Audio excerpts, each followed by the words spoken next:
Good morning student, I am Pinky Malik, lecturer in economics education department. आज हम पढ़ेंगे कक्षा 11वीं इकोनॉमिक्स का 4th chapter organisation of data. Data को कैसे ऑर्गेनाइज करते हैं। ऑर्गेनाइज करने का मतलब है व्यवस्थित करना, कि आंकड़े कैसे व्यवस्थित किए जाते हैं। व्यवस्थित करने का मतलब है कि आंकड़ों को शुद्ध फॉर्म से उन्हें इस फॉर्म में लेके आना ताकि उनको अच्छी तरह समझा जा सके। जो भी हम आंकड़े एकत्रित करते हैं वो बिल्कुल शुद्ध होते हैं, प्योर होते हैं, लेकिन उनसे कोई भी निष्कर्ष नहीं निकाल सकते। निष्कर्ष निकालने के लिए ज़रूरी है कि वो आंकड़े वेल मैनेज्ड हो, अच्छी तरह ऑर्गेनाइज्ड हो। व्यवस्थित डाटा करने का जो सबसे बड़ा मेथड होता है वो होता है क्लासिफिकेशन। क्लासिफिकेशन का मतलब है कि आंकड़ों को उनकी विशेषताओं के अकॉर्डिंग अरेंज किया जाए। तो आज के इस लेक्चर में हम देखेंगे मीनिंग ऑफ क्लासिफिकेशन, वर्गीकरण किसे कहते हैं, ऑब्जेक्टिव ऑफ क्लासिफिकेशन, क्लासिफिकेशन क्यों किया जाता है, वो कौन कौन से उद्देश्य हैं जिनके लिए हम वर्गीकरण अपनाते हैं, फीचर्स ऑफ क्लासिफिकेशन, क्लासिफिकेशन वर्गीकरण के अंदर कौन कौन से ऐसे तत्व होने चाहिए जिससे हम मान सकते हैं कि जो क्लासिफिकेशन है वो बिल्कुल शुद्ध हुआ है, अच्छा हुआ है। फिर अगर हम देखेंगे टाइप्स ऑफ क्लासिफिकेशन, वर्गीकरण करने के कौन कौन से आधार हैं। यहाँ हम इसको बोल सकते हैं बेसिक ऑफ क्लासिफिकेशन, क्लासिफिकेशन के आधार कौन से हैं, या टाइप्स ऑफ क्लासिफिकेशन की वर्गीकरण किस किस प्रकार किया जा सकता है। तो चलो हम देख लेते हैं कि व्यवस्थीकरण, ऑर्गेनाइजेशन ऑफ डाटा क्या कहलाता है। मीनिंग, आंकड़ों को व्यवस्थीकरण यानी कि ऑर्गेनाइजेशन से हमारा अभिप्राय उन सब क्रियाओं से है जिनके द्वारा आंकड़ों को सरल व व्यवस्थित ढंग से प्रस्तुत करके समझने योग्य बनाया जा सके। क्योंकि बिना ऑर्गेनाइजेशन के डाटा के आप उनको अच्छी तरह नहीं समझ पाओगे, ना ही उनसे कोई निष्कर्ष निकाल सकोगे। एक रिसर्चर के लिए ज़रूरी है कि आंकड़ों को इस फॉर्म में प्रेजेंट किया जाए ताकि वो उनसे एनालिसिस कर सके, उनसे कोई भी इंफॉर्मेशन कलेक्ट कर सके। बिना डाटा को ऑर्गेनाइज किए वो कोई भी इंफॉर्मेशन नहीं निकाल सकता है। तो आंकड़ों के व्यवस्थित करने का एक तरीका उनको वर्गों में बांटना है। यहाँ वर्ग का मतलब है ग्रुप। जो कि ग्रुप बनाए जाते हैं वो किसी न किसी विशेषता को लेकर बनाए जाते हैं, किसी न किसी गुण की वजह से बनाए जाते हैं। जैसे अगर मैं एक क्लास का एग्जांपल लेती हूँ कि क्लास 10th में बॉयज़ और गर्ल्स की स्ट्रेंथ कितनी थी, तो उसमें बॉयज़ कितने थे और गर्ल्स कितनी थी। तो लड़कों और लड़कों का जो मैंने ग्रुप बनाया है, सपोज करो जो बॉयज़ थे वो 40 हैं और गर्ल्स हैं वो 30 हैं, टोटल स्टूडेंट है वो 70 है। तो इस तरह जो मैंने गुण के आधार पर इनको डिस्ट्रीब्यूट किया है ये क्लासिफिकेशन कहलाता है। क्लासिफिकेशन जब हम इनको उनके गुण के आधार पर बांटते हैं, ये गुण क्वांटिटेटिव भी हो सकता है और क्वालिटी भी, गुणात्मक भी हो सकता है और संख्यात्मक भी। गुणात्मक का मतलब जैसे लड़का या लड़की होना एक गुण है, लेकिन अगर मैं यही देखूं कि कितने बच्चों ने 80% से ज़्यादा मार्क्स लिए हैं और कितने ऐसे स्टूडेंट हैं जिन्होंने 60% लिए हैं, तो जो ये डिस्ट्रीब्यूशन हो रहा है ये संख्या के रूप में हो रहा है। तो जो वर्ग बनते हैं वो किसी भी रूप में हो सकते हैं, गुण के आधार पे भी हो सकते हैं, संख्या के आधार पर भी हो सकते हैं। आगे आप देखोगे और भी बहुत सारे टाइप्स होते हैं जिसके आधार पर आप किसी भी आंकड़े को वर्गों में डिस्ट्रीब्यूट करते हो, यानी कि उसको बांटते हो। तो क्लासिफिकेशन ऑफ डाटा हम पढ़ते हैं। क्लासिफिकेशन ऑफ डाटा आंकड़ों को उनकी विशेषताओं के आधार पर विभिन्न वर्गों में बांटना आंकड़ों का वर्गीकरण कहलाता है। मतलब कि जब आंकड़ों को उनकी गुण के हिसाब से, उनकी क्वालिटी के अकॉर्डिंग आप उनको अलग अलग वर्गों में बांट रहे हो तो वो क्लासिफिकेशन कहलाता है। अब हम देखते हैं कि हम क्लासिफिकेशन क्यों करते हैं। ऑब्जेक्टिव ऑफ क्लासिफिकेशन, क्लासिफिकेशन क्यों किया जाता है। क्लासिफिकेशन करने का जो सबसे इम्पोर्टेंट ऑब्जेक्टिव है सिंप्लिसिटी, कि आप डाटा को बिल्कुल सिंप्लीफाई कर सकते हो, उसे समझने लायक बना सकते हो, कि आप आसानी से उस डाटा को समझ सकते हो कि वो डाटा क्या रिप्रेजेंट कर रहा है, उस डाटा से आप क्या एनालिसिस निकालना चाहते हो। फिर आ जाता है यूटिलिटी। यूटिलिटी का मतलब है उपयोगिता, कि डाटा को यूज करने के लिए ज़रूरी है कि हम उसका क्लासिफिकेशन कर सकें। जब तक आप क्लासिफिकेशन नहीं करोगे उससे कोई निष्कर्ष नहीं निकाल पाओगे। निष्कर्ष नहीं निकाल पाते इसलिए जो डाटा है वो आपके लिए मीनिंगलेस है, कोई अर्थ नहीं है। उसकी यूटिलिटी तभी होगी, किसी भी आंकड़े की यूटिलिटी तभी होगी जब वो आपके काम आएगा। और काम आने का मतलब है उपयोगिता, कि उसको उपयोग लायक, उसको यूजेबल बनाओगे आप, कि आप उसको यूज कर सको, तो वो संभव है क्लासिफिकेशन के द्वारा। थर्ड आ जाता है कंपैरेटिबिलिटी। कंपैरेटिबिलिटी का मतलब है कि आप दो डाटा के बीच में कंपैरिजन कर सकते हो।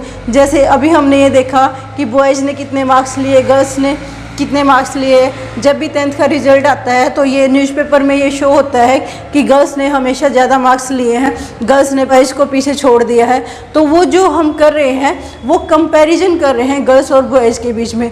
वो तभी हुआ है जब हमने गर्ल्स के अलग मार्क्स लिए हैं और बॉयज़ के अलग मार्क्स शो करे हैं। ऐसे ही अगर 80% मेधावी स्टूडेंट कितने हैं जिन्होंने 80 या 80 से अबव मार्क्स गेन किए हैं, या वो स्टूडेंट कितने हैं जिन्होंने 60 या 60 से बिलो मार्क्स अटेंड करे हैं। तो ये जो हम ग्रुपिंग कर रहे हैं वो क्लासिफिकेशन वो किस लिए कर रहे हैं, ताकि आपके रिजल्ट को इजीली समझा जा सके कि बॉयज़ ने कितने मार्क्स लिए हैं, गर्ल्स ने कितने लिए हैं। इवन कितने स्टूडेंट्स ऐसे हैं जिन्होंने 80 से अबव मार्क्स लिए हैं, 80 से ज़्यादा लेने वाले कितने हैं, और 60 से ज़्यादा लेने वाले कितने हैं। तो ये जो कैलकुलेशन हम कर रहे हैं वो किस लिए कर रहे हैं कि ताकि आप ईजी इसका रिजल्ट निकाल सको, कंपैरिजन कर सको, और ये आपके लिए यूज़फुल है। यूज़फुल इन द सेंस कि आप आगे उसके अकॉर्डिंग स्ट्रीम चूज़ करते हो कि आपको किस स्ट्रीम में जाना है। जैसे अगर आपके 80 मार्क्स आपके साइंस में आते हैं, जबकि जो आपके दूसरे मार्क्स हैं 50 मार्क्स आपके मैथ में या किसी और सब्जेक्ट्स में आते हैं, तो आप उससे अनुमान लगा लेते हो कि मेरी साइंस अच्छी है, मुझे साइंस स्ट्रीम में जाना है। आपके मैथ में अच्छे मार्क्स आते हैं तो आप +1 में मैथ को कैरी करते हो। ऐसे ही डिपेंड करता है कि आपके कितने मार्क्स किस सब्जेक्ट में आते हैं, वो आपके लिए एक मीनिंगफुल है जो आपको आगे सब्जेक्ट लेने में हेल्पफुल करता है। आगे हम देख लेते हैं साइंटिफिक। साइंटिफिक का मतलब है कि आप एक वैज्ञानिक पद्धति है कि आप किसी भी चीज़ को वेल मैनेज कर रहे हो, उसको अच्छी तरह क्लासिफिकेशन में डाल रहे हो। जब भी हम डाटा को एक टेबल फॉर्म में बनाते हैं तो वो वेल मैनेज्ड होती है। वेल मैनेज्ड का मतलब है, जैसे जब भी मैं टेबल बनाती हूँ तो ये देखती हूँ कि पास होने वाले स्टूडेंट कितने हैं, फेल होने वाले स्टूडेंट कितने हैं, जो पास हुए हैं उनकी परसेंटेज कितनी है, फेल हुए हैं उनकी परसेंटेज कितनी है। तो ये एक साइंटिफिक है। फिर आगे जो फेल हुए हैं स्टूडेंट उनके बारे में भी मैं स्टडी कर सकती हूँ कि उनके फेल होने का क्या रीज़न है। तो अपने आप में जो ये रिसर्च है, जब हम इनको ग्रुप में डालते हैं तो वो एक साइंटिफिक है। और आपको पता है साइंस का मतलब है किसी भी चीज़ के कारण और परिणाम के बीच में संबंध ज्ञात करना कि ऐसा क्यों हुआ है। जब आप ये जान लेते हो कि कौन से स्टूडेंट ऐसे हैं जिन्होंने 90% गेन किए हैं और क्यों किए हैं, तो वो ऑटोमेटिक साइंटिफिक है। जब भी आप क्लासिफिकेशन ग्रुप में कर रहे हो, इसका मतलब आप या तो उसको असेंडिंग ऑर्डर में कर रहे हो या डिसेंडिंग ऑर्डर में कर रहे हो, या उसको क्वालिटी के अकॉर्डिंग अरेंज कर रहे हो। तो वो अपने आप में एक साइंटिफिक मेथड है। फिफ्थ आ जाता है attractive and effective. Attractive and effective का मतलब है जब डाटा को आप टेबल फॉर्म में या किसी भी क्लासिफिकेशन उसके ग्रुप के अकॉर्डिंग करते हो तो देखने में काफ़ी सुंदर होता है, अट्रैक्टिव होता है और इफ़ेक्टिव भी होता है। इफ़ेक्टिव का मतलब है कि आप कम समय में उससे रिजल्ट गेन कर सकते हो, ईजिली उससे कुछ ना कुछ हासिल कर सकते हो, प्राप्त कर सकते हो। आगे हम देखते हैं फीचर्स कि कौन कौन से हैं ऐसे फीचर हैं क्लासिफिकेशन के जो क्लासिफिकेशन को एक बढ़िया मेथड बनाते हैं, कि ऐसे कौन से तत्व क्लासिफिकेशन में होने चाहिए जिससे जो हमारा क्लासिफिकेशन बनेगा वो काफ़ी इफेक्टिव बनेगा। उनमें से सबसे पहले आता है कंप्रीहेंसिव। कंप्रीहेंसिव का मतलब है कि आप उसको अच्छी तरह समझ सकते हो। तो जो भी आप क्लासिफिकेशन बना रहे हो वो क्लासिफिकेशन ऐसा होना चाहिए कि जो भी इसको समझ रहा है, स्टडी कर रहा है, वो ईजी टू अंडरस्टैंड हो, बिल्कुल सरल भाषा में उसको समझा जा सकता है। फिर आ जाता है क्लैरिटी। क्लैरिटी का मतलब है कि जो भी आप टेबल फॉर्म बना रहे हो बिल्कुल स्पष्ट होनी चाहिए कि इसका उद्देश्य क्या है। जैसे मैं टेबल बनाई है तो इसका जो उद्देश्य है ये डिवाइड करना है कि बॉयज़ और गर्ल्स के बीच में जो परसेंटेज आई थी, जो बच्चों की स्ट्रेंथ थी वो कितनी थी। तो इसका जो आधार है वो मैंने पहले बॉयज़ और गर्ल्स के अकॉर्डिंग किया है। ऐसे होमोजेनिटी का मतलब है सहजातीय जो गुण होते हैं वो बिल्कुल सेम होने चाहिए। ऐसा नहीं है कि अलग अलग गुण हो किसी भी क्लासिफिकेशन करने के लिए। जैसे अगर मैंने यहाँ बॉयज़ और गर्ल्स का लिया तो वो जो टेबल का जो इशू था वो जेंडर इशू था, तो वो दोनों में मैंने सेम लिया। तो जो उद्देश्य है वो बिल्कुल होमोजेनिटी होना चाहिए। वो देखना चाहिए कि हम कौन से डाटा कलेक्ट कर रहे हैं। अगर मैं डाटा ले रही हूँ गर्ल्स का एक गवर्नमेंट स्कूल से, तो जब मैं कंपैरिजन कर रही हूँ दूसरी स्कूल के साथ, तो वो भी गवर्नमेंट स्कूल का ही होना चाहिए। ऐसा नहीं है कि मैं 9th क्लास के स्टूडेंट का कंपैरिजन कर रही हूँ +2 क्लास के स्टूडेंट के साथ। तो जो भी बेस होना चाहिए सहजातीय होना चाहिए, ग्रुप का आधार बिल्कुल सेम होना चाहिए। 4 आ जाता है सूटेबिलिटी। सूटेबिलिटी का मतलब है कि जो भी आप क्लासिफिकेशन कर रहे हो, आंकड़ों को बांट रहे हो, वो इस तरह होना चाहिए जो आपके उद्देश्य को बिल्कुल पूरा करता हो। जैसे अगर मैं क्लास 11th के स्टूडेंट की ये स्टडी करना चाहती हूँ कि उन्होंने 10th में कितने मार्क्स लिए हैं, कितने ऐसे स्टूडेंट हैं जिन्होंने मैथ में 90% मार्क्स लिए हैं, तो जो मेरा उद्देश्य है वो सिर्फ ये ज्ञात करना है कि 90% मार्क्स लेने वाले स्टूडेंट कैसे हैं। लेकिन अगर जब मैं डाटा कलेक्ट कर रही हूँ, उनका क्लासिफिकेशन कर रही हूँ, तो मैं इसके अकॉर्डिंग करूँ कि उनके संस्कृत में कितने मार्क्स मिले या संस्कृत की क्लास उन्होंने अटेंड की या नहीं की। तो जो मैं जो क्लासिफिकेशन कर रही हूँ, जो मेरा उद्देश्य है वो बिल्कुल अपोजिट एक दूसरे के, तो वो यूजफुल नहीं होता है। इसलिए सूटेबिलिटी का मतलब है जब भी आप क्लासिफिकेशन कर रहे हो वो आपके उद्देश्य के बिल्कुल अनुकूल होना चाहिए। Last stability. स्टेबिलिटी का मतलब है कि जब भी आप टेबल फॉर्म बना रहे हो, किसी भी उसको क्लासिफिकेशन कर रहे हो, तो जो गुण है वो बिल्कुल स्थिर रहना चाहिए। अब हम देखते हैं कि जो क्लासिफिकेशन हम करते हैं, क्लासिफिकेशन ऑफ डाटा में कौन कौन से बेसिस होते हैं, क्लासिफिकेशन ऑफ डाटा का कौन कौन सा आधार होता है। आधार का मतलब है कि जिसके अकॉर्डिंग क्लासिफिकेशन किया जाता है। क्लासिफिकेशन करने के बहुत सारे मेथड हो सकते हैं, बहुत सारे आधार हो सकते हैं। उनमें से एक आधार होता है भौगोलिक। भौगोलिक का मतलब है किसी भी डाटा को अगर आप स्थान के अकॉर्डिंग, उसकी स्थिति के अकॉर्डिंग बांटते हो तो वो भौगोलिक कहलाता है। समय अनुसार का मतलब है, नाम से ही पता चल रहा है, समय के अकॉर्डिंग। 2001 में कितने स्टूडेंट थे जो विद्यालयों में पढ़ते, सरकारी स्कूलों में पढ़ने वाले थे, और 2020 में कितने स्टूडेंट हैं जो विद्यालय स्कूलों में पढ़ते हैं। ऐसे ही जो थर्ड आता है गुणात्मक। गुणात्मक का मतलब है किसी भी जो आंकड़ा है उसको उसके गुण के आधार पर बांटना। गुण का मतलब मैंने अभी बताया था कि किसी भी आंकड़े की विशेषता, वो विशेषता जेंडर के फॉर्म में भी हो सकती है, किसी के स्थान के अकॉर्डिंग भी हो सकती है, या कोई अन्य गुण हो सकता है। फिर आ जाता है संख्यात्मक। किसी भी आंकड़े को जब संख्या के रूप में प्रेजेंट करते हो तो वो संख्यात्मक आधार होता है। तो जो आंकड़े का आधार होता है वो आप भौगोलिक यानी कि ज्योग्राफिकल, अकॉर्डिंग टू टाइम समय अनुसार, गुणात्मक गुण के अकॉर्डिंग, और संख्यात्मक के रूप में डिवाइड कर सकते हो। गुण के आगे प्रकार हैं, गुण सरल भी हो सकते हैं और बहुगुण भी हो सकते हैं। यहाँ सरल का मतलब है कि जब आप किसी भी डाटा को सिर्फ एक गुण के अकॉर्डिंग डिस्ट्रीब्यूट कर रहे हो तो उसे हम सरल क्लासिफिकेशन कहते हैं। लेकिन जब आप डाटा के अंदर बहुत सारे गुण लेके चल रहे हो तो उसे हम बहुगुण कहते हैं। तो अब हम देख लेते हैं कि भौगोलिक, समय अनुसार, गुणात्मक और संख्यात्मक क्लासिफिकेशन होता है, उनको कैसे करते हैं, इनका मीनिंग क्या है। तो सबसे पहले देख लेते हैं भौगोलिक वर्गीकरण।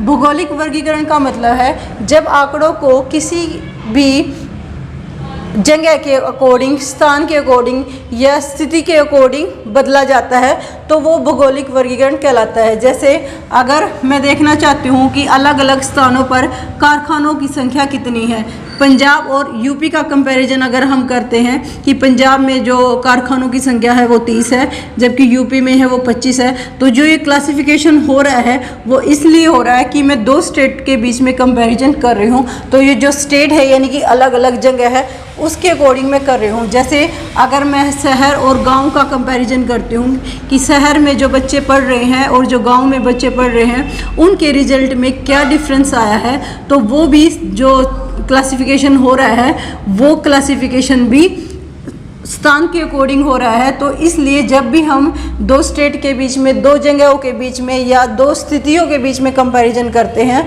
तो वो भौगोलिक क्लासिफिकेशन यानी कि भौगोलिक वर्गीकरण कहलाता है, जियोग्राफिकल क्लासिफिकेशन। फिर आ जाता है सेकंड समयानुसार यानी कि समय के अकॉर्डिंग आप क्लासिफिकेशन कर रहे हो। जैसे अगर मैं इन्हीं कारखानों की जो बिक्री लेना चाहती हूँ वो अलग अलग टाइम में लेना चाहती हूँ कि 2006 से 8 के बीच में उन कारखानों की बिक्री कितनी हुई है, तो यहाँ जो बेस है वो क्या है, टाइम। यहाँ टाइम को मैं अपने क्लासिफिकेशन का आधार मान रही हूँ, जबकि यहाँ जो क्लासिफिकेशन का आधार था वो स्थान था और यहाँ जो क्लासिफिकेशन का आधार है वो वर्ष है। तो यहाँ हम टेबल में जब हम शो करते हैं तो यहाँ वर्ष लेते हैं यानी कि ईयर्स लेते हैं, और यहाँ हम लेते हैं बिक्री की। वो जो बिक्री है हमने यहाँ लाख रुपए में प्रेजेंट करी है कि जो भी ये डाटा कलेक्ट हो रहा है वो रुपए में हो रहा है। 2006 में 80 लाख रुपए की बिक्री हुई, 2007 में 90 लाख रुपए की बिक्री हुई और 2008 में 95 लाख रुपए की बिक्री हुई। तो जो ये डाटा हम प्रेजेंट कर रहे हैं वो समयानुसार कर रहे हैं। यहाँ वर्ष के अकॉर्डिंग जो आधार है वो हमारा वर्ष है, इसलिए इसको समयानुसार बोलेंगे। लेकिन यहाँ जो आधार है हमारा वो स्थान है, इसलिए जो टेबल में हमने प्रेजेंट करा है वो स्थान और वर्ष। तो इस तरह जो क्लासिफिकेशन हो रहा है वो अलग अलग मोटिव से, अलग अलग आधार से, अलग अलग बेसिस से हो रहा है। भौगोलिक और समयानुसार वर्गीकरण करने के बाद अब हम देखते हैं कि गुणात्मक और संख्यात्मक वर्गीकरण क्या होता है। गुणात्मक वर्गीकरण का मतलब है कि जब आंकड़े को आप किसी भी गुण के अकॉर्डिंग डिस्ट्रीब्यूट करते हो। गुण का मतलब कोई भी हो सकता है, जैसे कि वो लड़का है या लड़की है, गांव में रहने वाला है या शहर में रहने वाला है, शिक्षित है या अशिक्षित है, या वो विवाहित है या अविवाहित है। गुण का मतलब जिसको आप संख्या के रूप में व्यक्त नहीं कर सकते हो, संख्या के रूप में उसको प्रेजेंट नहीं कर सकते हो, तो वो गुण कहलाता है। गुणात्मक वर्गीकरण का एक प्रकार सरल वर्गीकरण है। सरल वर्गीकरण का मतलब है जब आप आंकड़े को एक गुण के आधार पर डिस्ट्रीब्यूट करते हो। जैसे हमने किया था कि क्लास में बॉयज़ और गर्ल्स कितनी हैं, तो जो बॉयज़ और गर्ल्स में हमने डिस्ट्रीब्यूट किया था वो उनके जेंडर के अकॉर्डिंग डिस्ट्रीब्यूशन किया था, वो उनका एक गुण था। लेकिन जो बहुगुणी वर्गीकरण होता है, बहुगुणी वर्गीकरण में हम एक से अधिक गुणों के आधार पर वर्गीकरण करते हैं। जैसे पहले हम क्लास 10th को लेते हैं। क्लास 10th के अंदर कितने लड़के हैं और कितनी लड़कियां हैं, कितने बॉयज़ हैं और कितनी गर्ल्स हैं, बॉयज़ और गर्ल्स में डिस्ट्रीब्यूट करते हैं। फिर आगे हम देखते हैं कि ये जो बॉयज़ हैं वो कितने गाँव से आते हैं और कितने रूरल एरिया से आते हैं और कितने अर्बन से हैं। अगर हम इसको डिस्ट्रीब्यूट करना चाहते हैं कि वो आते कैसे हैं, बाय बस आते हैं या वो साइकिल से आते हैं, उसके बारे में हम ट्रांसपोर्ट के अकॉर्डिंग कर सकते हैं। इनका भी ऐसे ही कर सकते हैं। तो एक गुण के अंदर आप अन्य गुणों की भी स्टडी कर रहे हो, तो इसे ही हम बहुगुणी वर्गीकरण कहते हैं। जैसे अगर मैं मिल के मजदूरों का वर्गीकरण करना चाहती हूँ तो मैं देखती हूँ कोई भी श्रमिक है वो कुशल है या अकुशल है। कुशल का मतलब है कि उसके पास कोई योग्यता है काम करने की या नहीं। मेनली कुशल श्रमिक उसे बोला जाता है जिसके पास कोई ना कोई डिग्री, कोई ना कोई डिप्लोमा होता है, कोई ना कोई स्किल होती है। जैसे ITI का कोर्स है, आपका पॉलिटेक्निकल का कोर्स है, तो इन श्रमिकों को हम कुशल श्रमिक मानते हैं। लेकिन जो लेबर होता है उसको हम अकुशल मानते हैं। फिर आगे हम देख लेते हैं कि जो कुशल श्रमिक है वो स्त्री है या पुरुष है। मतलब मजदूर तो दोनों जेंडर्स में हो सकता है। ऐसे ही अकुशल को भी हम अलग अलग ग्रुप में डिवाइड कर रहे हैं। सेम अगर हम इसको देखें, जो स्त्री है वो ग्रामीण क्षेत्र से आ रही है शहरी क्षेत्र से, ऐसे ही हम यहाँ अकुशल श्रमिक की भी स्टडी करते हैं कि वो ग्रामीण है या शहरी। ऐसे हम जो वर्गीकरण कह रहे हैं वो बहुगुणी वर्गीकरण है। एक गुण की आधार पर वर्गीकरण न करके कई गुणों के आधार पर आंकड़ों को व्यवस्थित कर रहे हैं, उनका वर्गीकरण कर रहे हैं। फोर्थ जो आ जाता है वो है संख्यात्मक। संख्यात्मक का मतलब है मात्रा के अनुसार। मात्रा का मतलब है यहाँ संख्या जिसको आप काउंट कर सकते हो, संख्या जिसको आप काउंट कर सकते हो। यहाँ किसी गुण के आधार पर नहीं ले रहे हो बल्कि मात्रा के अनुसार ले रहे हो। संख्यात्मक का मतलब है जिसको आप मेजर कर सकते हो। जैसे आपके जो मार्क्स हैं आप उसको मेजर कर सकते हो। 80% लेने वाले स्टूडेंट कितने हैं, 70% लेने वाले स्टूडेंट कितने हैं। तो ये जो हम डिस्ट्रीब्यूशन कर रहे हैं वो मात्रा के हिसाब से उनके मार्क्स के अकॉर्डिंग जिनको हम मेजर कर सकते हैं। अगर मुझे किसी स्टूडेंट का व्यवहार मेजर करना है तो वो एक गुण है। लेकिन अगर उसी स्टूडेंट को मैं उसके अंक के हिसाब से, उसके मार्क्स के अकॉर्डिंग डिस्ट्रीब्यूट कर रही हूँ, उनका वर्गीकरण कर रही हूँ, तो वो संख्यात्मक वर्गीकरण कहलाता है। आज के लेक्चर में इतना ही।